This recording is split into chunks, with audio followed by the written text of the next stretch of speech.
grazie sentito per essere presenti. Quanto importante è per Montagnana questa manifestazione?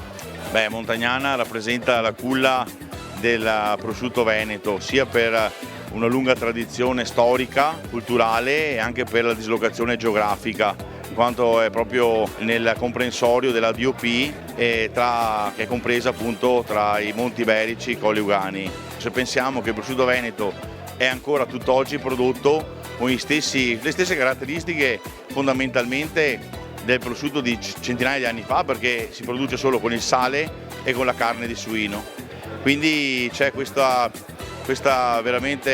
connubio eccezionale tra la città di Montagnana, i montagnanesi e il prosciutto. Ricordiamo anche che 4 stabilimenti di produzione su 9 sono a Montagnana. Diciamo, io a questa manifestazione vorrei portare in generale al consorzio vorrei portare un po' la mia esperienza. Io vengo da un settore della filiera a monte della produzione del prosciutto, cioè mi occupo di produzione di suini legato appunto al tessuto agricolo. Montagnana, dopo il periodo di Covid, ha avuto un forte aumento per quanto riguarda il turismo. Abbiamo aumentato del 30%. Una delle manifestazioni ha fatto sì che questo aumento del turismo, specialmente non solo a livello locale, ma a livello regionale, interregionale, ma anche qualche anno fa abbiamo avuto addirittura gente dal Perù e gente dagli Stati Uniti, sono venuti a mangiare qua il prosciutto, ha portato un ulteriore slancio proprio per il turismo a Montagnana. Quindi un grazie proprio a questa manifestazione. Una manifestazione che noi sentiamo sia a livello di produttori sia a livello chiaramente di consorzio.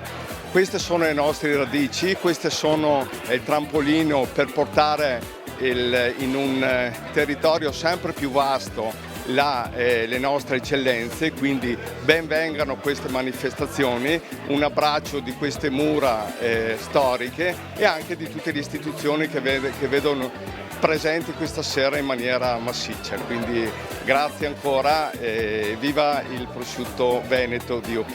Beh, allora innanzitutto la location è nuova ma è vecchia, perché dopo un anno fuori dalle mura siamo ritornati ad abitare il centro storico. Anche il format stesso è diverso, non abbiamo più il tradizionale stand gastronomico a punta unico, ma abbiamo questo ferro di cavallo che idealmente abbraccia tutti coloro che vengono a visitarci. Poi di nuovo c'è una serata particolarissima che è organizzata in collaborazione con l'Unione Europea des Gourmet, che mette a confronto 4 prosciutti d'eccellenza in abbinamento a 4 vini davvero di grande spessore, la scelta ovviamente è curata da un sommelier. E poi abbiamo il ritorno di momenti di alta cucina con delle cene dedicate dall'inizio alla fine, curate da un nostro ristoratore montagnanese che è l'hotel al ristorante Aldo Moro, la Cuisine. E poi abbiamo una cosa che a me piace tantissimo e che, anche se da celiaca non potrò approfittarne, ma amo profondamente questo tipo di abbinamento, che sarà Daniele Rappone che presenterà un panino gourmet.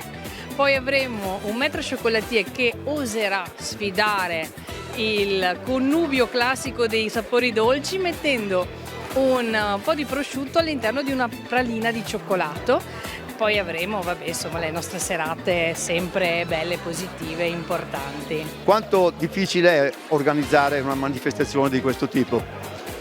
È sicuramente complesso, impegnativo, ma molta soddisfazione, perché ci sono tanti produttori di qualità da mettere insieme, tanti fornitori, insomma cerchiamo sempre di fare del nostro meglio. Il pubblico è molto numeroso perché viene non solo dal Veneto ma anche dalle regioni limitrofe. È un pubblico appassionato di enogastronomia, è appassionato dei prodotti di qualità, dei prodotti di eccellenza ed è innamorato dei borghi medievali e quindi delle città belle e accoglienti come Montagnana.